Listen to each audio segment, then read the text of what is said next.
अस्सलाम वालेकुम नाजरीन, वेलकम टू शारा दस्तूर। मैं हूं मोना आलम। तमाम देखने वालों को वार्म वेलकम। नाजरीन, मालियाती बिल 2021 भी कसरत राय से कल हमने देखा कौमी असम्बली से मंजूर हो गया और स्टेट बैंक ऑफ पाकिस्तान का तरमीमी बिल भी 2021 कसरत राय से मंजूर हो गया। और नाजरीन, ये तमाम मामला अब हमारे सामने हैं कि अपोजिशन के बुलंदो बांग दावों के बावजूद और उनकी बड़ा बड़ा अनफ्लिंचिंग किस्म की कमिटमेंट थी अपोजिशन की कि किसी भी सूरत इन तमाम बिल्स को और इन तमाम तरामीम को पास नहीं होने दिया जाएगा। कौमी असम्बली से हर तरह के राब्ते किए जाएंगे, हुकूमत की तरफ के लोग तोड़े जाएंगे, इत्तेहादी जमातों से लोगों को अपनी तरफ किया जाएगा। लेकिन उसके बावजूद हमने देखा नाजरीन कि हुकूमत को कोई मुश्किल पेश ना आई इन तमाम के पैसेज में। IMF का भी खैर इसमें एक बहुत अहम ऑब्वियसली रोल है, क्योंकि IMF की कड़ी शराइत हैं जिनकी वजह से ये तमाम तरमीम करी गई हैं। और ये शौकत तरीन साहब भी जब उन्होंने प्रेजेंट किए थे ये तमाम बिल्स, उस वक्त भी उन्होंने ये बताया था अवाम को। जो इसमें नाजरीन इंटरेस्टिंग बात है वो ये है कि जो तरामीम अपोजिशन की तरफ से पेश की गई थी, तमाम की तमाम तरामीम जो है वो रद्द की गई हैं, इन द सेंस कि उनको माना नहीं गया है। अच्छी तकारीर की अपोजिशन के लीडरान ने, ख्वाह अपोजिशन लीडर शहबाज शरीफ साहब हों, बिलावल भुट्टो साहब हों या अपोजिशन के दीगर अरकान हों, तमाम की तरफ से अच्छी तकारीर नजर आई। लेकिन उसके बावजूद हमने देखा कि जो उनकी तरामीम थी पेश की गई उनको नहीं माना गया है। और एक वॉइस काउंट भी हुआ अपोजिशन की पेश करदा तरामीम पर। पहले तो आवाज़ की येस और नो के बुनियाद पर वोटिंग ली गई स्पीकर की तरफ से, लेकिन उसके बाद जब अपोजिशन ने इसरार किया कि बाकायदा वोट काउंट हो, वॉइस काउंट के अलावा वोट काउंट भी हो, तो उसके बाद अपोजिशन के वोट्स भी काउंट किए गए, जिसमें अपोजिशन को शिकस्त हुई। 150 वोट्स अपोजिशन के हक में आए, जबकि 168 वोट्स अपोजिशन की तरामीम की मुखालफत में आए। तो नाजरीन, ऑब्वियसली इसमें बड़ा एक वाजे हमें नजर आया कि हुकूमत का पलड़ा भारी रहा।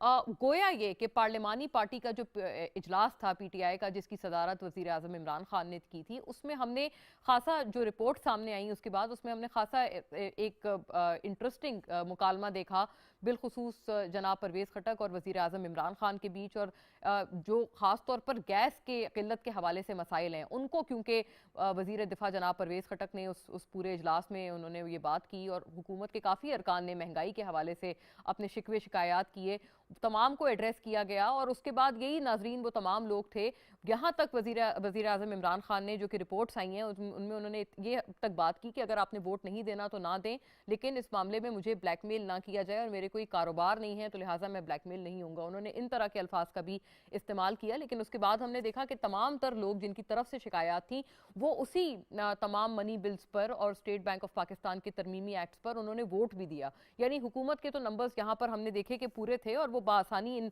बिल्स के पैसेज में कामयाब रहे। याद रहे नाजरीन, जब शौकत तरीन साहब ने ये तमाम बिल्स को, इन तमाम रादर तरामीम को जब उन्होंने प्रेजेंट किया था कौमी असम्बली में, उस वक्त भी अक्सर लोग ये बात करते हुए नजर आए थे कि अपोजिशन लीडर शहबाज शरीफ साहब, बिलावल भुट्टो, जनाब आसिफ अली जरदारी और अख्तर मेंगल, ये बहुत इंपॉर्टेंट जो अपोजिशन बेंचेस से रहनुमा थे, लीडरान थे, उनकी अदम मौजूदगी नजर आई, उनकी एब्सेंशिया नजर आई। लेकिन जब पूछा गया, हमने अपने प्रोग्राम में भी ये बात की, तो उस वक्त मुझे याद पड़ता है कि MNA PMLN की शिजा फातिमा थी और उन्होंने ये बात की कि जब काउंट होगा तो ये तमाम लोग मौजूद होंगे और पूरा जोर लगाया जाएगा कि इन बिल्स की मुखालफत की जाए और इनका रास्ता पार्लियामेंट से रोका जाए। ऐसा ना हुआ।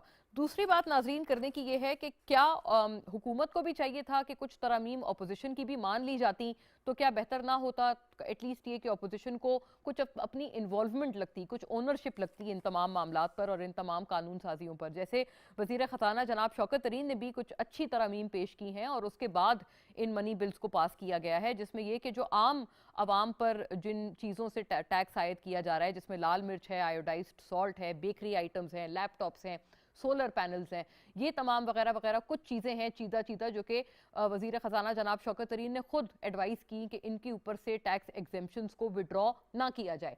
तो क्या अगर इस तरह की ही कुछ तरामीम अपोजिशन की तरफ से मान ली जाती हुकूमत की तरफ से, और वो क्या अच्छा ना होता कि इनके ऊपर अगर कंसेंसस हो जाता, तो थोड़ी अपोजिशन को भी ओनरशिप फील होती। तमाम उमूर पर नाजरीन बात करेंगे और सबसे ज़रूरी बात हम नाजरीन ये करेंगे कि अपोजिशन तो चाह रहे थे कि हुकूमत के खिलाफ तहरीक अदम एतमाद लाएं, पार्लियामेंट में कोई मोशन या कोई मूवमेंट उनके खिलाफ करें। अब क्या इसका मुस्तकबिल होगा, जबकि ये तमाम बिल्स अपोजिशन के बुलंदोबांग दावों के बहुत बड़ी बड़ी बातों के बावजूद भी पास हो गए हैं। तो अब क्या कोई इस किस्म की मोशन या कोई मूवमेंट पार्लियामेंट के फ्लोर से की जाएगी ऑपोजिशन की तरफ से हुकूमत के खिलाफ, या फिर ऑपोजिशन इन तमाम तर चीज़ों को अवॉइड करेगी ताकि मजीद कोई एम्बेरसमेंट उनको ऑपोजिशन पार्लियामेंट में ना हो? तमाम उमूर पे बात करेंगे नाजरीन। जनाब आफ्ताब जहांगीर मुझे ज्वाइन कर रहे हैं, मेंबर कौमी असम्बली पाकिस्तान तहरीक इंसाफ से, पार्लियामानी सेक्रेटरी भी हैं आप, बजरिया TBU लिंक हमारे साथ कराची से मौजूद हैं, बहुत शुक्रिया आफ्ताब साहब। नाजरीन सेनेटर राना मकबूल अहमद मुझे ज्वाइन कर रहे हैं लाहौर से, बजरिया स्काइप लिंक पाकिस्तान मुस्लिम लीग नून की नुमाइंदगी करते हुए, बहुत शुक्रिया आपका राना साहब। और नाजरीन जनाब उसामा कादरी मेंबर कौमी असम्बली MQM से हमें ज्वाइन कर रहे हैं बजरिया स्काइप, बहुत शुक्रिया आपका उसामा कादरी साहब, आप भी हमें ज्वाइन कर रहे हैं। Thank you once again to all the gentleman. बात का आगाज अगर मैं राना मकबूल साहब आपसे बात का आगाज करूं, आप फरमाइएगा ये क्या ये क्योंकि ये येट अनदर टाइम है, ये पहली दफा नहीं है, हमने इससे पहले भी देखा है कि जितने भी वफाकी बजट्स भी पास हुए हैं वो भी बासानी हुकूमत ने पास किए हैं, और जब भी वोटिंग का वक्त आता है तो हम देखते हैं कि अपोजिशन के रहनुमा वहां मौजूद ही नहीं होते। अब तो आपने बहुत बुलंद दावे किए थे, आपने यकीन दहानी कराई थी अपने वोटर्स को, अवाम को, कि इनका पैसेज नहीं हो पाएगा, लेकिन फिर भी हमने देखा कि बासानी पैसेज हुआ।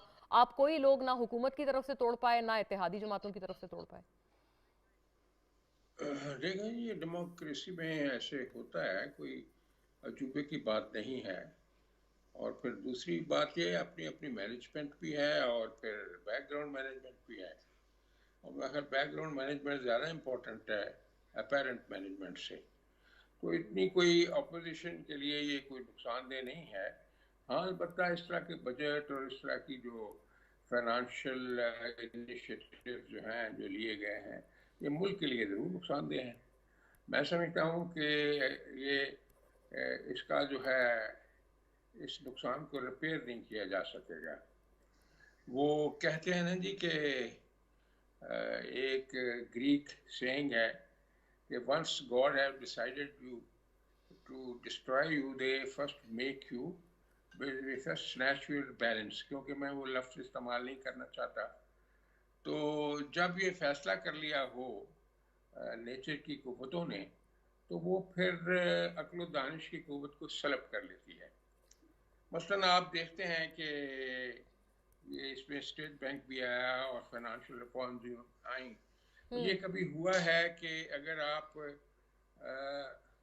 स्टेट बैंक को, जिसको आप इंडिपेंडेंट कर रहे हैं, उसकी इमोलमेंट्स अगर आप देखें तो आप खुद परेशान हो जाएंगी कि महीने की इमोलमेंट्स जो हैं, जो हमारा गवर्नर स्टेट बैंक है, एक महीने की उसकी जो है सिर्फ सैलरी जो है वो जनाब $84,852 है, और साल की उसकी सैलरी 10,18,228 है। सही सही। अब आइए जरा मैं आपको अर्ज करूं, IMF का चेयरमैन जो है, जो बहुत ज्यादा सबसे बड़ा पूती खान है दुनिया का, उसकी जो मंथली सैलरी वो 45,000 है। हमारे स्टेट बैंक के गवर्नर की 84,852 है। अब आइए अमेरिकन तो रिजर्व उनको का तो जो अप्लाई करना चाहिए है, फिर इस पोस्ट के लिए पाकिस्तान मेरी में। अर्ज कर मेरी अर्ज सुन लेना, वो 16,958 है अमेरिकन रिजर्व का जो चीफ है, और इंडियन जो सेंट्रल बैंक का चीफ है उसकी $3,362 है, और हमारे स्टेट बैंक के गवर्नर की 84,852 है। ये क्या बैलेंस अप्रोच है? क्या ये कुछ सेन बिहेवियर है? हम क्या करना चाहते हैं? ये एक बहुत बड़े इंडिकेटर्स हैं जिससे महसूस ये होता है कि तवाज़ुन उखड़ चुका है, और हम जो अपने आप के साथ कर रहे हैं, अल्लाह माफ़ करे, इसके रिजल्ट जो हैं वो बहुत खतरनाक निकलेंगे। राना साहब एक बात फरमाइएगा, आपने एक फिक्रा इस्तेमाल किया, आपने कहा बैकग्राउंड मैनेजमेंट हुई है। ये बैकग्राउंड मैनेजमेंट ऑपोजिशन जाहिर है ये भी चाहते हैं ना आप लोग के आपके हक में भी हो, क्योंकि हुकूमत के पास तो वाज़े नंबर्स हैं, आपके पास जाहिर है नंबर्स कम हैं। अगर आपकी मैनेजमेंट हो, कोई बैकग्राउंड मैनेजमेंट हो, उसके बाद ही तो आप लोग कोई वहां से तोड़कर अपनी तरफ कर पाएंगे ना नंबर्स। तो आपके हक में नहीं हो रही कोई बैकग्राउंड मैनेजमेंट? नहीं, मेरा ख्याल नहीं हो रही और ना होनी चाहिए। अच्छा, अब वक्त का इंतजार करना चाहिए। अगर इतनी स्ट्रगल की गई है, इतने नुकसान भी हुए हैं, क़यादोबंद भी हुआ है, मुकदमे भी हुए हैं, अब अपनी एफर्ट और स्ट्रगल को लॉजिकल एंड तक पहुंचाना, यानी 2023 तक का इंतजार करना चाहिए। तो हो भी जाएगा तो कोई इसमें हर्ज नहीं है, क्योंकि जो मैं समझता हूँ, ये मेरा अपना एनालिसिस है, जब भी ये पॉलिटिशियन बैठते हैं वो समझते हैं कि हम अगर ये कर गए अब, तो इनको ठीक है। संभालेगा कौन? जो बैकलॉग वो हमारे दोस्त छोड़ के जाएंगे, उसको कौन संभालेगा? तो इसलिए ये भी एक बहुत बड़ा चैलेंज है। जो मुल्क की हालत हो गई है वो बड़ी नागुफ्तब है, आपको पता ही है। आप जाए, जिम्मेदार रो रहा है, उसको खाद नहीं मिल रही, किसी को तेल नहीं मिल रहा, किसी को रोटी नहीं मिल रही, किसी को चीनी नहीं मिल रही, एक किसी को दवाई नहीं मिल रही। एक क्यामत की घड़ी है, सच्ची बात तो ये, आप भी यही महसूस करती होंगी। अगर हमारे दोस्त ये बात नहीं मानते तो उनकी अपनी खुशी है, नहीं माने, लेकिन एक फैक्ट जरूर है कि जिस तरह ठीक है, यानी लोगों आपका को ये फिर ख्याल है कि कमाने अब का। 2023 तक इंतजार किया जाए, क्योंकि इस वक्त माशी हालात आपके ख्याल में ऐसे हैं कि उनको शायद संभाला नहीं, नहीं जा नॉट सके। नेसेसरीली, और भी रास्ते हैं, नॉट नेसेसरीली। लेकिन मैं बात एक डिस्कशन की एक बात कर रहा हूँ।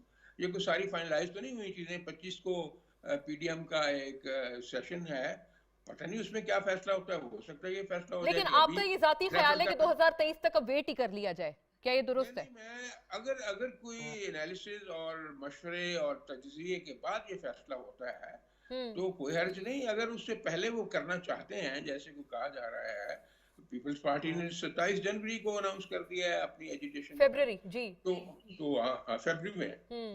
तो वो, उसमें अगर कोई कंसेंसस हो जाता है तो सूरत नई भी इमर्ज हो सकती है। पॉलिटिक्स में तो हर रोज सिचुएशन बदलती रहती है, फैसले भी चेंज होते रहते हैं। ये कोई सही ऐसी सही, चीज ठीक नहीं है, है जो यानी आप कह रहे हैं फ्लेक्सिबल कि ना अभी हो। देखा जाएगा, लेकिन ये कि अगर कोई रुक भी जाया जाए अगर 2023 तक, तो कोई हर्ज नहीं है। मैं आफ्ताब साहब से पूछूं, जी आफ्ताब साहब, आप बताइएगा सर कुछ, एक तो इस पे रिस्पॉन्ड करें। अभी आपने सेनेटर राना मकबूल की सारी गुफ्तगू सुनी है, वो कह रहे हैं कि 2023 तक वेट कर लें। फिर उन्होंने बैकग्राउंड मैनेजमेंट की भी बात की है, क्या कोई बैकग्राउंड मैनेजमेंट की गई? क्योंकि वाकईतन पार्लिमानी पार्टी का जो इजलास था आपका, उसमें काफी अरकान ने महंगाई का गिला शिकवा किया, और वजीर आजम इमरान खान ने कुछ लोगों को इंडिविजुअली भी उन्होंने मिलके तमाम बातें समझाई, और फिर उसके बाद वही लोग आकर वोट देते हुए नजर आए।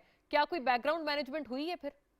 ये मुने इनके आफ्ताब साहब अच्छा देखिए, पार्लियामेंट के दोस्त हैं, इनसे जरा कमेंट लें। जो सैलरी की सिचुएशन है हमारी, हमारे स्टेट बैंक के गवर्नर की, ठीक है जी तो जी। उसकी क्या वजूहत है, उसका क्या रैशनल है ठीक है ठीक है, कि ये आफ्ताब साहब ने को 85,000 मौसूल हो गया पर आपका मंथ सवाल। मिलता है। जी। अच्छा, जी आफ्ताब साहब। मुझे मिल गया। राना साहब बहुत शुक्रिया। राना साहब आपको मेरा सलाम। बात यह है कि मुना, कि मुझे ये समझ नहीं आती, मुझे तो शर्मिंदगी आवाज नहीं आ रही महसूस पूरी होती जी। है कि कोई मुझ पर ये इल्ज़ाम लगाए कि मुझे कोई इस्तेमाल करता है। मैं किसी के कहने पे बैठता हूँ, किसी के कहने पे उठता हूँ। बाखुदा मैमूना, आपको पता है मैं सच बोलता हूँ। मुझे मुझे नहीं आज आ रही तक, आवाज। पहले तो फिर माजी में 2-4 महीने पहले, या जबकि पार्लियामानी पार्टी की मीटिंग होती थी तो प्राइम मिनिस्टर हाउस से फ़ोन आता था, पूछते थे कि जी आप आएंगे या नहीं। लेकिन इस दफ़ा आप हैरान होंगे, मुझे तो किसी का फ़ोन नहीं आया। अच्छा, जबकि ये बहुत अहम था, इसलिए इससे कि पहले आए हैं आफ्ताब ऑपोजिशन साहब, ने ये आपको कहा कभी था किसी कि का जी फोन हाँ। आया है? जो ये अपोजिशन दावे करते हैं कि तमाम तर मामला फोन कॉल्स पर मैं चल रहा मैं है। मैं आपको बता रहा हूँ, मैं बता रहा हूँ, ये यकीनन जैसे कि नून लीग के भी चीफ व्हिप होते हैं, पीपल्स पार्टी के चीफ व्हिप हैं, वो अपने अरकान से पूछते हैं कि आप कहाँ पर हैं, कहाँ हैं, मुल्क से बाहर तो नहीं है, शहर में है, शहर से बाहर नहीं। ये उनकी जिम्मेदारी का हिस्सा होती है। तो उस वक्त हमसे पूछा भी जाता था, एक आध दफ़ा पूछा गया कि जी आप कहाँ पर हैं, आप कल के इजलास में शिरकत करेंगे नहीं करेंगे, बस इस हद तक। वो तो लेकिन कोई इस और दफ़ा फोन के कॉल्स की इजलास बात कर रहे हैं, में वो आमिर डोगर बाखुदा, साहब के फोन कॉल्स की बात नहीं कर रहे थे आफ्ताब साहब। मैं वही जी। मैं वही तो आपको, मैं समझ रहा हूँ ना, तभी तो मैं आपको बता रहा हूँ कि इस दफा तो मुझे वो फोन भी नहीं आया, वो भी नहीं आया। वो आमिर डोगर का फोन भी नहीं आया। समझे ना, मैं इंतजार ही करता रहा कि शायद आमिर डोगर का फोन आ जाए तो मैं उसको कहूँ यार खुदा को मानो, हमारे लिए भी कुछ सोचो, है। उसका भी फोन नहीं आया इस दफा। देखिए बात यह है कि पार्लिमानी पार्टी की मीटिंग होती है, उसके अंदर हमें पूरा इख्तियार होता है, और मैंने भी 2 दफा बात की वहां पे खड़े होकर, हर मीटिंग के अंदर बात करता हूं। और मैंने जो 2 बातें की वो ये बातें ज़रूर थी। मैंने पूछा शौकत तरीन साहब से कि अगर आप सेल्स टैक्स लगाएंगे तो जो आम आदमी को सेल्स टैक्स लगेगा तो वो कैसे रिफंड होगा, वो आम आदमी कैसे रिफंड करेगा। सही देखिए ये सवाल हम करते हैं, हम प्राइम मिनिस्टर साहब से भी करते हैं। हमने उनसे पूछा कि जी आप हमें बताएं कि जॉब्स की क्या सूरत हाल है। ये हमने सारे सवाल करते हैं। इसी तरह परवेज खटक साहब का भी सवाल था कि जी वहाँ पर गैस की सिचुएशन है, गैस के लोड शेडिंग है, गैस नहीं मिल रही है, हमारी आवाम परेशान है, उसका क्या हल है। तो अहमद अजहर साहब उसका जवाब दे रहे थे। तो उन्होंने कहा कि जी मैं प्राइम मिनिस्टर साहब से पूछना चाहता हूँ। प्राइम मिनिस्टर ने कहा जी हमाद अजहर साहब कंसर्न आदमी है, आप उनसे पूछ लें। है उन्होंने कहा जी, तो उस पर प्राइम मिनिस्टर साहब ने कहा लेकिन आप यकीन करें, मैं आपको मुना ये बात खुदा ये बात कह रहा हूँ कि तमाम लोगों ने कहा कि प्राइम मिनिस्टर साहब हम आपके साथ हैं, आपके हर अच्छे और बुरे फैसले में हम आपके साथ हैं। और आपको पता है 2-3 नाम बड़े मशहूर लिए जा रहे थे कि जी ये एतराज़ करेंगे, ये कोई एक्शन लेंगे।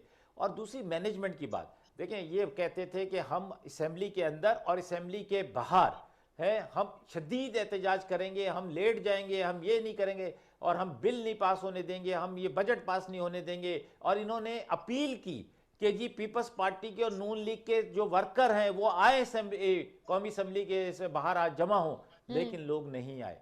और ये वो जो होता है ना, आपने देखा ये वो आपने रोका होगा आफ्ताब साहब, वो इसलिए नहीं आ पाए होंगे, वरना हालांकि इतना तो उनके वर्कर जाहिर है उनकी बात रखेंगे ना। सर, हुकूमत ने रोका होगा, सर रास्तों वो में नाके वगैरह नहीं लगाए होंगे रखते ना। सर, उनको पता है, सर उनको पता है। देखिए मैं आपको बताऊं, अब लोगों को पता चल गया कि राना मकबूल साहब वाले जो हैं ये मिली, वो जो हम लोग वो मैंने आपको मिसाल दे रहा था कि डब्ल्यू की फाइट देखी है ना आपने, उसमें ऐसा लगता है कि बस ये उसके ऊपर गिरा तो ये उठ ही नहीं सकता, लेकिन 2 मिनट के बाद वो फिर खड़ा हो जाता है। वो मिली भगत, ये सारे इन्होंने ये तय किया हुआ है। ये मुना ये कहते हैं कि हम शोर मचाते रहेंगे, मुना के हम शोर मचाते रहेंगे, तुम अपना काम करते रहो। हाँ। है और तुम बिल पास कर लो, ये शोर मचाते रहेंगे। और भाई खुदा के लिए इस पार्लियामेंट के तो ये तो फिर मिली भगत ही है ना, पार्लियामेंट का एहतराम आफ्ताब करो। साहब। फिर वो तो आप एक तरह से मान रहे हैं कि ये मिली भगत है। ऑपोजिशन ने सिर्फ दिखावे के लिए शोर मचाया और आपको पीछे कहा हुआ था कि आप ये हमारे चुपचाप साथ अपना काम करते इनको रहे। पता है कि ये मजबूरी है। ठीक है, हाँ, ठीक है। ये इनको पता है कि इस वक्त जो हालात हम छोड़कर गए थे, कि जिस वक्त उन्होंने कहा था कि जब हमने हुकूमत ली थी कि आप कदम बढ़ाओ, हम आपके साथ हैं, हमें पता है कि मुल्क माशी हालात में बहुत बुरी तरह फंसा हुआ है। हाँ। है और शहबाज शरीफ ने कहा था कि आओ मिसा के माशियत करते हैं। लेकिन ये कि उनको पता था कि हम किस हाल में इस मुल्क को छोड़ कर गए। अब उसको निकालने के लिए मुश्किल कड़वी गोलियां तो खाएंगे, दवाई तो हमेशा कड़वी होती है। वो तो कहेंगे कि जब लड़ाई करते हैं, जब ऑपोजिशन हंगामा करते हैं, तो आप कहते हैं देखें कितने नॉन सीरियस हैं। अब जब वो मिसाके मईशत कह रहे हैं तो आपने कहा है कि उन्होंने कहा ही इसलिए था क्योंकि उनको पता था कि आप हैंडल नहीं कर पाएंगे। चले इसका मैं जवाब जरा मांगती हूँ, लेकिन उसामा कादरी साहब आपसे बड़ा जरूरी ये सवाल है और आपकी तरफ मैं इसीलिए आखिर में आई हूँ क्योंकि ऑपोजिशन भी आप पे इन्हिसार कर रहे हैं, गवर्नमेंट भी आप पे इन्हिसार कर रहे हैं। आप जरा दरअसल बताइएगा, मुझे याद पड़ता है जब ये मनी बिल्स प्रेजेंट हुए थे, आप मेरे साथ प्रोग्राम में थे और आपने ये फरमाया था कि एमक्यूएम की जो तरमीम है वो मानी जाएंगी तो आप वोट करेंगे, वरना आप नहीं करेंगे। तो क्या आपकी तरमीम मानी गई जो आपने वोट किया? बहुत शुक्रिया मुना।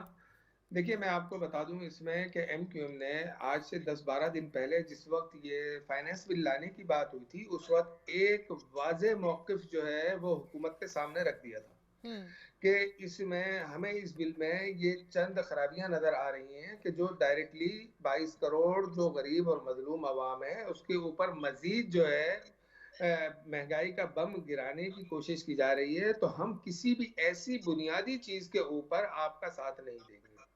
ये बिल्कुल वाज़ेह मौक़िफ़ था जिसको मैंने भी कई चैनलों पर दोहराया, आपके सामने भी यकीनन दोहराया और मैंने जो है हर जगह खुलकर इस पर बात की। कल जो पार्लिमानी मीटिंग हुई उसमें ये अपना आफ्ताब जहांगीर साहब इस बात के गवाह हैं कि मैंने बिल्कुल वाज़ेह मौक़िफ़ जो है वो सामने रखा उस पार्लिमानी मीटिंग में जो एमक्यूएम का मौक़िफ़ था कि देखिए हमने अपनी 11 अमेंडमेंट जो हैं वो आपको दी हैं, हमने ये जो है ये लेजिस्लेशन डिपार्टमेंट में जमा कराई हैं, लिहाजा ये वो चीजें हैं कि जो बुनियादी नुकात जो गरीब आवाम की रोजी रोटी और बिल्कुल यानी निचली सतह से ताल्लुक रखने वाली हैं, इस पर जो है हमारा कंप्रोमाइज नहीं होगा। वजीर आजम साहब ने जो है मेरी बात सुनी, बात सुनने के बाद जो है उन्होंने शौकत तरीन से कहा कि आप ब्रीफ करें। शौकत तरीन साहब ने वादे तौर पर यह कहा कि एमक्यूएम ने जो तजावीज़ दी हैं वो इंतहाई माकूल हैं और उसको जो है हम एक्सेप्ट करते हैं। और आज मैं इसमें ऐलान कर रहा हूँ इस पार्लिमानी मीटिंग में कि हमने दूध पर से जो है जो हमने टैक्स लगाया था वो वापस ले रहे हैं, हमने जो है बेकरी की अशिया के ऊपर जो लगाया था उसको वापस ले रहे हैं, रोटी पर जो लगाया था वो वापस ले रहे हैं, हमने जो है वो सिलाई मशीन पर लगाया था उसको वापस ले रहे हैं और सोलर पैनल्स हाँ, जो जी। जी जी, उसके ऊपर जो लगाया वो भी वापस ले रहे हैं, और छोटी 1000 सीसी से नीचे की जो गाड़ियां हैं, जो उन्होंने 100% लगा दिया था, उसको भी वापस ले। देखिए, अब बात क्या है कि एमक्यूएम ने अपने उस मौक़िफ़ पर खड़ी रही, और एमक्यूएम ने हुकूमत का इत्तेहादी होते हुए भी हुकूमत को वाज़ेह तौर पर निशानदेही की कि ये कुछ चीज़ें गलत हैं, इनको दुरुस्त सिमत में लाया जाए। अभी राना मकबूल साहब भी हैं और आफ्ताब जहांगीर साहब भी हैं। मैं इनसे ये कहूँ कि एक कुछ चीज़ें ऐसी होती हैं जो अवाम के दरमियान, अवाम की सतह पर आकर बात की जाती है, जिसे अवाम अच्छी तरह समझती है। कुछ चीज़ें ऐसी होती हैं जो मुल्क की मईशत से मुताल्लिक होती हैं, मुल्क की मामलात से मुताल्लिक होती हैं। ये अपोज़िशन को भी पता है और ये हुकूमती अराकीन को भी पता है कि इस वक़्त मुल्क की माशी सूरत-ए-हाल क्या है? मुल्क को किन ख़दशात और किन चैलेंजेस का सामना है?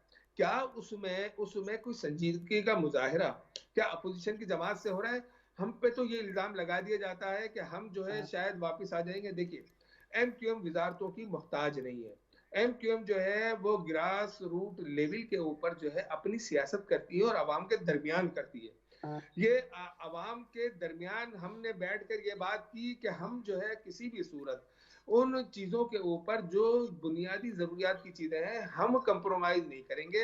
अगर हमें उसमें हुकूमत की मुखालफत भी करना पड़ी तो हम करेंगे, और जिसका बरमला इज़हार एमक्यूएम के ठीक तमाम है, ठीक नुमाइंदे है। और एमक्यूएम के लोग करते रहे। तो यानी अब आप अगर आपका मईशत ये की मौक़िफ़ है उसामा साहब कि ये जो दरअसल तरमीम आई हैं, ये आपने प्रपोज़ की थी, फिर उसके बाद जनाब शौकत तरीन ने इनको डाला है इन तमाम बिल्स में। आप दरअसल ये एमक्यूएम को आप कह रहे हैं ये क्रेडिट जाता है इसका। तो फ़ोन जी, कॉल्स जी फिर कोई बिल्कुल। नहीं आई, क्योंकि आफ्ताब शाहिद जहांगीर खाकान साहब अब्बासी साहब ने आफ्ताब आज भी जहांगीर कहा साहब है मौजूद है। कि जो अददी अक्सरियत है वो हुकूमत को फ़ोन कॉल्स ने दिलाई हैं। नहीं, देखिए देखिए, ये तो मैं नहीं समझता कि ये फ़ोन कॉल्स वाली बात कहाँ से आती है। मुझे हो जो भी अवामी नुमाइंदा होता है उसको फ़ोन कॉल आती है, लेकिन उसके अपने हलके के लोगों की आती हैं। ओह! उसके अपने हलके के जो जो ताजिर बिरादरी होती है, जो वहाँ के मुतासिरीन होते हैं, जो उसके वोटर होते हैं, और उनका राइट बनता है कि वो अपने नुमाइंदों का एहतसाब नहीं, करें। इसके अलावा और उसामा जब कादरी जब साहब, फ़ोन आपको पता है हल्के के लोगों की बात नहीं कर रहे हैं। अभी राणा साहब ने भी ये बात की है, दबाव के लिए फ़ोन कॉल्स। क्या आपको कोई इस किस्म की चीज़ नहीं है? ये ऑपोज़िशन आज ये बात कर रहे हैं बार-बार। देखिए, मैं ये समझता हूँ कि अवामी नुमाइंदा जो होता है, उसके ऊपर सबसे बड़ा दबाव जो होता है, वो अपने उस हलके की अवाम का होता है।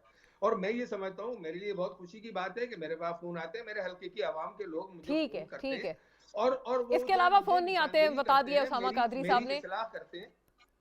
कि जो दबाव का फ़ोन कॉल होता है वो हल्के की अवाम का होता है। इसके अलावा कोई दबाव के फ़ोन कॉल्स नहीं आते जी, उसामा जी, कादरी साहब को। बिल्कुल। उसामा और होना भी उसामा साहब चाहिए, बड़ी हल्के की अवाम जो है होना एहतसाब उसामा जी, करती जी, साहब है, बड़ी उनका बिल्कुल, उनका करने के हक है, मिजाज। होना चाहिए, ज़रूर होना चाहिए। जी, राणा साहब उसामा आपको साहब जवाब मिला, मैंने दोनों से पूछा फ़ोन उसामा कॉल्स। साहब मैं अर्ज करूं, उसामा साहब बड़ी शुस्ता गुफ्तगू करते हैं, बड़ी खुशी हुई है। लेकिन आमिर लियाकत साहब ने जो बात की है कल, वो आपने भी सुनी है, हम सब ने सुनी है। तो वो भी जरा देख लें बिटवीन द लाइन, वो भी जरा देख लें कि उसका मतलब क्या था। वो उन्होंने इससे पहले कही थी, बिल्कुल आप सही कह रहे हैं। जब नहीं ये नहीं, अभी कल की बात मैं कर रहा हूँ, पहले नहीं, कल की बात कर रहा हूँ। अच्छा, कल से मेरी नज़र से नहीं, लेकिन एक दफ़ा उन्होंने ये की थी बात, मुझे याद है जी कि जी सहाफ़ी के जी जवाब में उन्होंने पार्लियामेंट के अंदर जाते हुए। लेकिन राणा साहब ये बताइएगा कि ये जो भी मामलात हैं, अब क्या तहरीक अदम एतमाद ऑपोजिशन ला पाएंगे? क्योंकि आपने बहुत सारी चीज़ों पे इन्हिसार किया था, इन इत्तेहादियों पे भी इन्हिसार आपने किया, फिर जहांगीर तरीन साहब पे ऑपोजिशन का खासा इन्हिसार रहा, जब साद रफीक साहब की निजी शादी में उनकी उनकी फैमिली की शादी में शिरकत की जहांगीर तरीन साहब ने, उन्होंने कहा मेरा जहाज कहीं भी जा सकता है। तमाम तर बातें एक तरफ, लेकिन आप लगता है कोई तहरीक अदम एतमाद तो अब दूर दूर तक नजर नहीं आ रही कि ऑपोजिशन इस तरफ जाएंगे। वक्त बहुत कम रह गया है आइंदा इलेक्शन में। ये सारी की सारी स्ट्रगल जो है ये मुश्तमिल होगी और लॉजिकल एंड तक पहुंचेगी। इसलिए कोई भी वो सर फैसला राणा साहब, वो आपकी वजह से ही वक्त कम रह गया है ना, क्योंकि आपने वक्त होते हुए तो कभी आप इस किस्म की कोई चीज नहीं लेके आए। एक आपने वो सेनेट के चेयरमैन वाला वो एडवेंचर किया था, वो आपने देख लिया, उसका क्या अंजाम हुआ। बल्कि आपने कहा था कि उस पे तहकीकात होंगी और पता चलेंगे कि आप लोगों के किन लोगों ने गलत वोट डाला था, वो भी नहीं पता चला।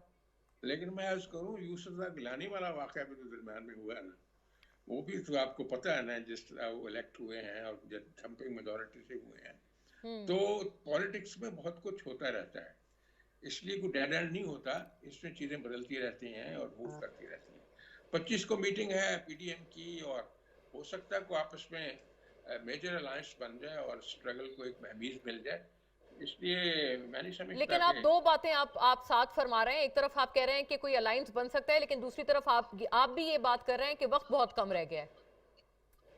हाँ जी, वक्त तो कम ही है ना जी, आपको इलेक्शन ईयर तो शुरू होने वाला है, इसलिए वक्त कोई इसमें कोई डेड एंड तो नहीं है अभी।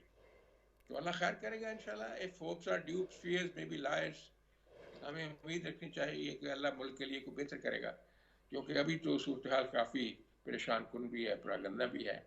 जो सवाल मैंने किया था, अभी मेरा ख्याल जी हम जी, तो मैं करते ही बिल्कुल मैं रहते हैं दोबारा ले शायद, जाती हूँ, वो डिफ्लेक्ट आपका सवाल हो गया दूसरे सेनेट में दूसरे करते सवालों रहते में, हैं। लेकिन मैं दोबारा ले ये जाती हूँ, आप सिर्फ एक बेफिक्र रहें आपसे। लेकिन ये हालात की जी जी हालात की सेहतमंदी के लिए एक स्ट्रगल है, वो करते रहना चाहिए। हमारा सबका मिशन एक ही है। इसमें अपनी अपनी परसेप्शन या अपनी अपना एनालिसिस डिफरेंट हो सकता है, लेकिन ऑब्जेक्टिव तो हमारा सभी का एक ही होना चाहिए कि मुल्क को कौम की भलाई हो। इसमें कोई शक नहीं। तो राणा साहब, कोई फिर वापसी हो सकती है? आपको लगता है मियां साहब की वापसी होनी चाहिए? क्योंकि इस सिलसिले में हुकूमत ने आज एक कमेटी भी फॉर्म कर दी है कि वो 5 रोज के अंदर अंदर कोई अब जवाब दें मेडिकल रिपोर्ट्स पे। तो आपको लगता है देखें, कि इस कम वक्त में मियां साहब की वापसी हो सकती है या होनी चाहिए? हाँ बिल्कुल बिल्कुल हो सकती है, इंशाअल्लाह अल्लाह के फजल से होगी। आपको पिछली दफा मैंने बताया था, जब वो परवेज मुशर्रफ का दौर था, तो इतनी बड़ी नो दीवार के ऊपर लिखी होती थी कि सवाल ही नहीं पैदा होता। मेरे दोस्त जो मुझे मिलते रहते, उनका ख्याल भी यही था। मैं उनको कहता था कि he is a political force, political force को मिसमार नहीं किया जा सकता। तो मियां नवाज ने आना भी है और फिर पावर में भी आना है। इस दफा भी ऐसे ही होना है। उस वक्त तो ज्यादा सीरियस केसेस थे उनके खिलाफ, उम्र कैद के केसेस थे।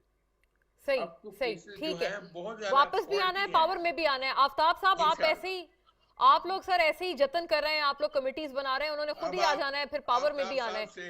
मैं आफ्ताब साहब की बड़ी इज्जत करता हूँ, हमारा वो बड़े सीनियर आदमी, हमारा झगड़ा ना करवाए मोना। नहीं नहीं नहीं, बात कह दी थी, मैंने अल्लाह कह खैर दी करे, आपकी मैं दोस्ती माशाल्लाह करवाऊंगी। आप देखें, ऑपोजिशन और हुकूमत की तो वैसे ही काफी दोस्ती है। अभी आफ्ताब साहब भी ये बात मान चुके हैं कि वो WWE हाँ, वाली वो रेसलिंग का WWE हिसाब है सारा। उन्होंने लकब दे दिया है WWE का। जी आफ्ताब साहब। अच्छा देखिए मुना साहब, मुना बात ये है कि जो हम तो देखते हैं ना, माजी का रिकॉर्ड देखते हैं ना, उसके बाद फिर कोई आगे का फैसला करते हैं कि भाई क्या। माजी का में रिकॉर्ड ये था कि नवाज शरीफ साहब ने कहा कि जी मैंने कोई डील नहीं की और मैं चला गया मुल्क से बाहर। फिर कहा नहीं मैंने 5 साल की डील की, फिर कहा मैंने 10 साल की डील की, और फिर वापस आए, हुकूमत में भी आए, बिल्कुल आए। इस दफ़ा भी यही कह के गए, छोटे भाई ने उनकी ज़मानत ली कि 6 हफ्ते में वो वापस आ जाएंगे इलाज करवा कर, लेकिन ऐसा नहीं हुआ। तो ये ट्रैक रिकॉर्ड ये बताता है कि जब तक इन्हें जो है जिन कुव्वतों की बात ये हमारे लिए करते हैं, ये असल में उन कुव्वतों के कंधों पे ये खुद बैठ कर आते हैं। ये जब तक इनको इशारा नहीं मिलेगा, जब तक इनको ये यकीन नहीं हो जाएगा कि जी हम वापस भी आएंगे, हमारे साथ कोई ज़्यादती भी नहीं होगी और हमें जो है हुकूमत भी मिलेगी, तो उस वक्त तक नहीं आएंगे। हाँ, या फिर इंग्लैंड का कानून जो है वो बताएगा कि जी आपका वीज़ा ख़त्म हो चुका है, आपके पास पासपोर्ट भी नहीं है, आप ज़्यादा स्टे नहीं कर सकते, तो फिर यकीनन ये कोशिश करेंगे कि सऊदी अरब और इधर उधर जाने की। अगर वहाँ से भी कोई नई बात बनती तो फिर वापस पाकिस्तान आएंगे। और जब वापस पाकिस्तान आएंगे तो जब माजी में जैसे आए थे कि जी वो पूछते रह गए कि यार वो लोग किधर हैं, वो जो लोग इस्तकबाल करने आना था लोगों ने, वो किधर रह गए हैं। वो आकर उनको एयरपोर्ट से वापस भेज दिया गया, लेकिन वो नहीं लोग आए। इस दफ़ा भी ऐसे ही होगा मुना।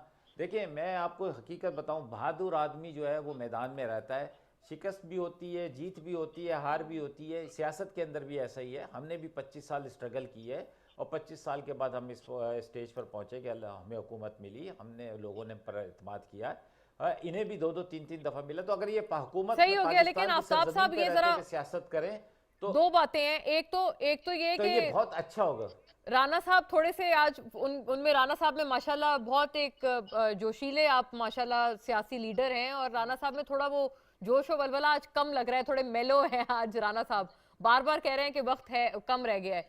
नहीं, तो वो ये राणा बताएं। साहब ने नहीं, वो अब ये पता नहीं ना वक्त किस चीज का कम रह गया है। हुकूमत का और कि आपने और देखिए, दूसरा कौन सा मैं मतलब निकाला पहले है? दिन से मुना मैं तो अच्छा वक्त आप का दूसरा क्योंकि मतलब वो भी हमें कहते बता दें, कहते ना हमें कि तो एक ही 1 घंटे समझ की आया है। बात है, 2 घंटे की बात। जी अच्छा मैं बता रहा हूँ ना मुना, जब जाते वक्त जो कहा गया था कि जी 1 घंटे 2 घंटे 4 घंटे की बात है, वो आप भी समझती हैं, आप इतनी सीनियर हैं, आप तो माशाल्लाह पूरी स्टडी करती हैं सारी चीज़ों की। अच्छा देखिए मूना, बात ये है, मैं आपको एक बात बताऊं, वक्त यकीनन कम है, 2023 सर पे खड़ा है, आवाम की अदालत में जाएंगे हम, आप हमारे पास हमारी झोली में कुछ होगा उनको देने के लिए या बताने के लिए, तो बिल्कुल आवाम हम पर बिल्कुल। और एतमाद आपने इस करेगी। कम यही वक्त में जमहूरियत महंगाई का पर असर है काबू कि करना है। फैसला, आफ्ताब साहब, सुना है अभी पेट्रोल फिर महंगा होने वाला है। बिल्कुल वही तो मैं कह रहा हूँ कि अगर हम नहीं कर सके, अगर मुना हम नहीं कर सके, तो यकीनन आवाम अपना फैसला सुनाएगी और हमें उसके लिए ठीक तैयार है, रहना चाहिए। बिल्कुल सही है। महंगाई है, उसको काबू करना है, अगर नहीं कर सकेंगे तो फिर आवाम का फैसला हमारे सामने हमें बिल्कुल नजर आ रहा है कि क्या होगा। इसलिए कि अब आवाम बहुत समझदार हो गई है, लेकिन खूबसूरत ऑपोजिशन से नारों आपको कोई और इन सब खतरा नहीं चीज़ों है? से आपको नहीं निकल लगता गई कोई है, तहरीक उन्होंने अदम हमें भी आजमा एतमाद, लिया है। कोई अगर हम उनकी उम्मीदों पे लॉन्ग पूरा मार्च, नहीं, कोई इस तरह का देखें, खतरा आपको नहीं है? मैं अर्ज करूं, मुझे नहीं नहीं, थोड़ा अभी ये इनका जमहूरी हक है मुन्ना, ये इनका जमहूरी हक है, वो एहतजाज भी करें, वो हड़ताल भी करें, भूख हड़ताल भी करें, वो सब कुछ करें, लेकिन खुदा ना पुरअमन खास्ता रहते आप हुए भूख करें, हड़ताल उनका तो ना जमहूरी करवाएं हक है, उन्हें। वो करें। ठीक है जी, राणा साहब क्विकली आप बोले, मैं नहीं, उसामा इन्होंने साहब कहा की था ना तरफ भूख से- हड़ताल करने का, मुन्ना इन्होंने कहा था ना कि हम पार्लियामेंट के अंदर भी भूख हड़ताल करेंगे, पार्लियामेंट के बाहर भी करेंगे और गली गली भी करेंगे। जी। लेकिन वो आपको पता है कि ये कश्मीरी लोग जो है ना, ये खाने के बगैर रह नहीं सकते। आफ्ताब साहब आज बड़े अच्छे मूड में हैं। बात यह है कि अवामुन नास ने तो अपना फैसला सुनाना शुरू कर दिया है। केपीके में फैसला सुनाया ना, जितने लोगों से पूछा आपने देख लिया है। पंजाब के सारे वो बाई आपके लिए इलेक्शन भी तो आपने है, देखे, हमारे लिए थोड़ी, ये आपके लिए फैसला ही सही है सही, ना। ठीक है। उसामा कादरी साहब की तरफ में बढ़ूं जी, उसामा साहब ये मैं बताइएगा। बात खत्म करने वाला हूँ। ये कंटोनमेंट बोर्ड के इलेक्शन में तो अवाम ने फैसला सुनाया सही है। वक्त मेरे पास इसी चूंकि तरह का इतना ही फैसला है, राणा 23 में साहब, मैं आना उसामा साहब का भी बड़ा जरूरी पॉइंट है, जी महंगाई पर काबू जी हो जी, जाएगा वापस उसामा जी साहब। और दरअसल किसके पास वक्त कम है, ऑपोजिशन के पास या गवर्नमेंट के पास? दोनों हजरात आपके सामने अलग अलग मतलब निकाल रहे हैं वक्त कम के। देखिए मोना, इसमें जहां तक वक्त की बात है तो सुरखरू वही होगा जिसने आवाम के मसाइल को उजागर किया होगा। ये मेन पॉइंट जो है वो ये है कि अगर मैं इत्तेहादी होते हुए भी मैं सिर्फ उतनी अच्छाई और उतनी बुराई का जिम्मेदार हूँ कि मैंने जो है उसमें अपना जो भी किरदार था वो अपनी कौम के लिए, अपने शहरों के लिए, मुझे तो दो महाज पे लड़ना पड़ रहा है। एक तो मुझे हुकूमत में रहते हुए भी जो है अवाम के मसाइल को बहैसियत अपोजिशन के वहां भी उजागर करना पड़ रहा है, और सिंध में जो मुतासिब हुकूमत है, जो नस्ल परस्त हुकूमत है, मुझे उसके खिलाफ भी बरसरे पैकार। तो मेरा ख्याल ये है कि सिंध के शहरों की आवाम तो इस बात पर मुतमईन है कि उनके शहरी नुमाइंदे अपने हक को अदा कर रहे हैं और हर जगह जो है मजबूत आवाज और मजबूत दीवार बनकर खड़े हैं। मैं समझता हूं कि महंगाई का होना, वक्त का कम होना या ज्यादा होना, ये मैटर नहीं करता। महंगाई जो है वो यकीनन कम होनी चाहिए, लेकिन हमें मुल्क की मजबूरियों को भी देखना पड़ेगा। देखिए, अगर हम हकीकत की आंखों से देखें तो हमें नजर आता है कि मुल्क की मईशत कहां पर जा रही है। मुल्क के बहरान को भी हमने अपने सामने रखना है कि इस वक्त आईएमएफ के दबाव किसके कहने पर और इतने ज्यादा क्यों है। क्या ये सब चीजें जो हैं, ये सब चीजें अपोजिशन और हुकूमती इत्तेहादी और हुकूमत तीनों को मिलकर सोचना पड़ेगा मुल्क के मफाद में, तो फिर हम सुरखरू हो सकते हैं और आप पाकिस्तान को मिसाके किसी मईशत को एक, एंडोर्स करते हैं उसामा कादरी साहब? आखिरी जुमला। जी, मीसाके मईशत बिल्कुल होना चाहिए। मेरे कहने का मकसद यही है कि तमाम सियासी जमातों को अपने सियासी नजरियात और इख्तलाफात को भुलाकर मुल्क की माशी इस्तेहकाम के लिए उन्हें एक सही हो टेबल गया, पे जरूर ठीक बैठना है। चाहिए। आफ्ताब साहब, मिसाके मईशत के हवाले से एक बात कर रहे थे, लेकिन हमने to end of the segment देखा कि हुकूमती इत्तेहादी भी एंडोर्स कर रहे हैं कि मिसाके मईशत होना चाहिए। खैर नाजरीन, ये तमाम मामला चलता रहेगा। ब्रेक की जाने बढ़ते हैं, अगले सेगमेंट के साथ वापस आएंगे। Stay with us.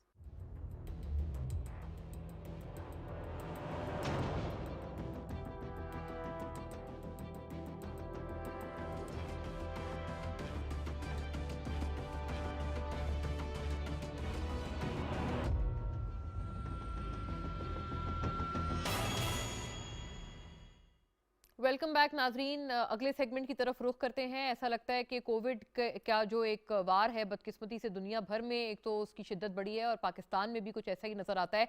7.36% अब पाकिस्तान में इसका जो पॉजिटिविटी रेशो है वो रिकॉर्ड किया गया है और ख़ास तौर पर कराची में ज़्यादा फैलाव नज़र आता है। तकरीबन 29% तक नाजरीन कराची में जो पॉजिटिविटी रेशो है वो फैल गया है। और ओमिक्रॉन के जो केसेस हैं इन तमाम में से सिर्फ कराची स्पेसिफिक की अगर बात कर लें तो 95% बताया जा रहा है कि सिर्फ ओमिक्रॉन के केसेस इनमें से डिटेक्ट हुए हैं। ऐसे में नाजरीन NCOC ने फिलहाल तो ये कहा है कि किसी लॉकडाउन की तरफ नहीं बढ़ा जा रहा है, लेकिन बूस्टर डोजेस 18 साल से जायद उम्र के तमाम लोग वो लगवा सकते हैं जिनकी सेकेंड डोज जो वैक्सीनेशन की है उसको लगाए हुए 6 माह या उससे जायद का वक्त हो चुका है।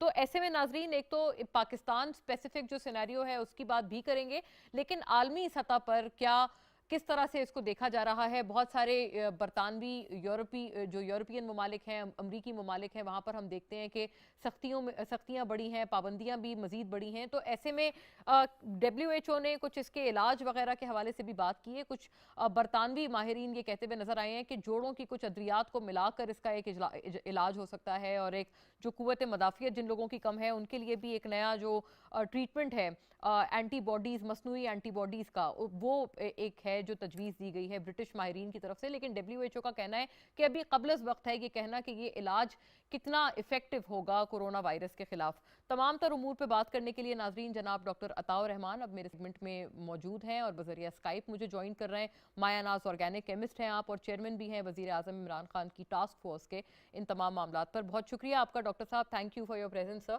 बताइएगा, एक तो पाकिस्तान स्पेसिफिक सर 7.36% पर आज हम खड़े हैं। कराची स्पेसिफिक हालात हमें मजीद बिगड़ते हुए नजर आ रहे हैं।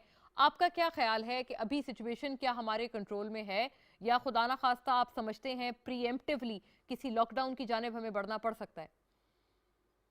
बिस्मिल्लाहिर्रहमानिर्रहीम। मेरे ख्याल से कराची में तो फौरी तौर पे हमें लॉकडाउन की तरफ बढ़ना चाहिए।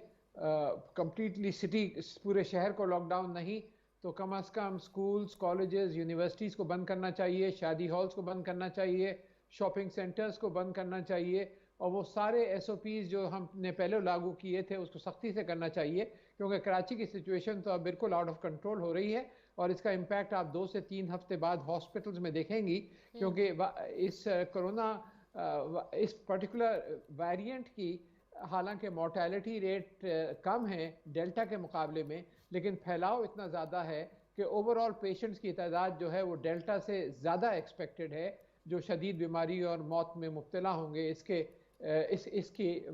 वजह से। तो हमें कराची में तो फौरी तौर पे सख्त एक्शन की ज़रूरत है और जितना ये देर करेंगे उतना ही ज़्यादा बाद में चीज़ों को काबू पाने में मुश्किल हो जाएगी। तो ये प्रोविंशियल गवर्नमेंट को इस सिलसिले में मेरे ख्याल से सीरियसली कंसिडर करना चाहिए कि कराची की सिचुएशन, जैसे आपने कहा, तकरीबन 29 या 30% तक पहुंच गया है पॉजिटिविटी रेट और ये हर दूसरे, तीसरे, चौथे रोज़ दुगना होता जा रहा है जो फैलाव है, तो बड़ी तेज़ी से फैल रहा है और तकरीबन आधे लोग जो हैं वो वैक्सीनेटेड भी नहीं हैं अभी तक, तो जिसकी वजह से ख़तरा और बढ़ गया है और प्रोटेक्शन क्योंकि नहीं है तो और न सिर्फ वो खुद कैच कर रहे हैं बल्कि अपने बुजुर्गों को भी इसमें मुब्तला करेंगे और इस वजह से फौरी एक्शन की ज़रूरत है। डॉक्टर साहब ये बताइएगा कि कुछ ब्रिटिश माहिरीन ये कुछ इलाज तजवीज़ करते हुए नजर आए हैं। आई एम श्योर कि आपकी नज़रों से ये तमाम मामला गुजरा होगा। उन्होंने 2 अद्वियात हैं जॉइंट पेन की, जोड़ों के दर्द की, जो उन्होंने कहा है कि अगर मिलाकर यूज़ करें तो गालिबन ये कि इसके इस्तेमाल से ज़्यादा बेहतर इम्कान हो सकते हैं कि हॉस्पिटलाइज ना होना पड़े। फिर इसी किस्म का एक मसनूई एंटीबॉडीज़ का ट्रीटमेंट है उन अफराद के लिए जिनकी कुव्वत मदाफियत कम है, लेकिन WHO का मानना है कि अभी ओमिक्रॉन के खिलाफ ये कितनी इफेक्टिव है ये चीज़ें देखनी पड़ेंगी। इन नए जदीद ट्रीटमेंट्स के हवाले से आपका क्या ख्याल है और क्या आपका तज्जिया है? आपको लगता है कि इनकी तरफ कोई दुनिया जा सकती है in the times to come? जी, ये अभी जो है कबल वक्त होगा, क्योंकि ये सारे जो एक्सपेरिमेंट्स हुए हैं इसमें ओमिक्रॉन पे नहीं किए गए, ये डेल्टा या उससे पुराने वाले वेरिएंट्स पे किए गए हैं और उनमें किसी हद तक कामयाबी हुई है, लेकिन ये यकीनन कबल वक्त है ये कहना कि ये जो मसनूई एंटीबॉडीज़ जो हैं इसकी ट्रीटमेंट और जो जॉइंट पेन्स की दवाइयाँ हैं उनकी कॉम्बिनेशन की ट्रीटमेंट जो है वो किस हद तक इफेक्टिव होगी ओमिक्रॉन के लिए या इसके बाद आने वाले वेरिएंट्स के लिए कबल वक्त होगा। तो इस वजह से अभी तो बिल्कुल इस बारे में ये कहना कि इसको इस्तेमाल करना चाहिए ये सही नहीं होगा। हमें इसके लिए इंतज़ार करना चाहिए कि WHO की राय क्या होती है इस सिलसिले में और कब तक वो जो डेटा है वो कंफर्म होता है इंडिपेंडेंटली, और फिर WHO उसको कंफर्म करती है, और फिर जो सेंटर फॉर डिजीज़ कंट्रोल है CDC अमेरिका में और दूसरे ममालिक में भी, वो इसको कब एवेल्युएट करते हैं, तो उसमें कम से कम 2 से 3 महीने लग सकते हैं, इससे पहले कि कोई चीज़ जो है वो डेफिनेटली कही जाए इस बारे में। लेकिन जो एक ज़्यादा ख़तरे वाली बात है वो ये है कि एक और वेरिएंट अब सामने आ गया है जो ओमिक्रॉन से कहीं ज़्यादा ख़तरनाक है। ये डेल्टा मिक्रॉन है, जो साइप्रस में अभी 3-4 रोज़ पहले पाया गया, और अब उसने तेज़ी से फैलना शुरू कर दिया है। और ये जो है ख़तरनाक इसलिए कि उसमें अमवात की शरह, शदीद बीमारी की शरह भी ज़्यादा है और फैलाव भी ज़्यादा है। यानी कि डेल्टा और ओमिक्रॉन का कॉम्बिनेशन है, और अगर वो खुदा न खास्ता फैलता है और छा जाता है तो उससे बहुत ज़्यादा ख़तरा हो जाएगा बनिस्बत ओमिक्रॉन के। जी दुरुस्त डॉक्टर साहब, तो हमारे लिए क्या अब इसमें ज़रूरत वक्त है कि हम क्या ऐसे प्रीएम्प्टिव मेजर्स लें? पाकिस्तान में अभी जैसे बूस्टर डोजेस की जो उम्र है उसको मजीद फ्लेक्सिबल किया गया है, 18 से ज़ायद उम्र के तमाम अफराद के लिए अब वो अवेलेबल है। वैक्सीनेशन इस वक्त आप क्या समझते हैं कितनी इफेक्टिव होगी? अब ये जो नया वेरिएंट है जिसका आपने तस्करा किया है डेल्टा क्रॉन, इन तरह के वेरिएंट्स के खिलाफ क्या बूस्टर डोजेस आपको लगता है कि ये सफिशिएंट होंगे इनसे लड़ने के लिए? इसके अंदर 4-5 चीज़ों की ज़रूरत है। नंबर 1, मेरे ख्याल से हुकूमत को चाहिए कि इसके बारे में गौर करे कि जो वैक्सीनेशन की एज है उसको 12 साल से ऊपर कर दे। कुछ ममालिक ने ये किया है। नंबर 2, जो सफ़र के ऊपर पाबंदी हो जानी चाहिए, ताकि लोग जो हैं एक सीट खाली एक सीट भरी इस तरह करके सफ़र करें, करीब ना आएँ। नंबर 3, जैसे मैंने अर्ज़ किया, कॉलेजेस, यूनिवर्सिटीज़, शादी हॉल्स, स्कूल्स, इन सबको फौरी तौर पे उन शहरों में और उन जगहों पे हॉट स्पॉट्स जो हैं उन पर फौरी तौर पे हमें बंद करना चाहिए, ताकि इसको किसी हद तक कंट्रोल कर सकें। ये भी कर सकते हैं हम कि इसको हफ्ते के अंदर चंद दिन कंप्लीट लॉकडाउन करें और बाकी खुला रखें, ताकि इसको किसी हद तक इस तरीके से भी कंट्रोल किया जा सकता है कि जैसे फ्राइडे, सैटरडे, संडे 3 रोज़ आपने कंप्लीट लॉकडाउन कराची में कर दिया, उसके बाद खोल दिया, तो उससे भी कुछ थोड़ी रेस्पाइट मिल सकती है इसको कंट्रोल करने में। हवाई जहाज़ के अंदर पाबंदी के अंदर भी पहले जैसे SOPs थे कि एक सीट खाली थी, एक सीट बड़ी हुई थी, 1/3 जहाज़ खाली जाता था, उसको भी दोबारा इन्फोर्स करना चाहिए, क्योंकि ये जो है ये 500% ज़्यादा तेज़ी से फैलता है ओमिक्रॉन जो है डेल्टा के मुकाबले में, और इस वजह से ख़तरा जो है वो और बढ़ता जा रहा है। तो और जिन लोगों ने जो वैक्सीन की बात करी आपने, जिन्होंने नहीं लगाई है अभी तक, फौरी तौर पे लगवानी चाहिए। जिनको 6 महीने से ज़्यादा हो गए हैं उनको बूस्टर लगवाना चाहिए। जो भी वैक्सीन है लगवा लें, इस वक्त ये ना देखें कि ये चाहिए या वो चाहिए। सही। हर वैक्सीन आपको किसी हद तक प्रोटेक्शन देती है। डॉक्टर साहब ये फरमाइएगा, मुझे याद पड़ता है जब ओमिक्रॉन आया था वेरिएंट और पाकिस्तान में फैलाव उसका हुआ था शुरू, आपसे हमारी गुफ्तगू हुई और आपने ये फरमाया था कि ये दरअसल जो एक डिस्पैरिटी है वैक्सीनेशन में दुनिया भर में, इसकी वजह से, इसके सबब ये तमाम चीज़ें नज़र आ रही हैं। तो अब ये ओमिक्रॉन के बाद एक और नया वेरिएंट, इसकी वजह आप क्या असर डिसाइफर कर पाए हैं? क्या इसकी भी वजह यही है कि जो एक डिस्ट्रीब्यूशन में मतलब एक यूनिफॉर्मिटी नहीं है वैक्सीनेशन में दुनिया भर में, क्या उसकी भी आप वजह यही मानते हैं? जी बिल्कुल, जिन जिन ममालिक में वैक्सीनेशन ज़्यादा नहीं हुई है, जैसे कि पूरे अफ्रीकन सब कॉन्टिनेंट में अगर आप देखें, पूरे अफ्रीका में बल्कि तकरीबन 20% लोग वैक्सीनेटेड हैं, 80% को तो वैक्सीन मुहैया ही नहीं है।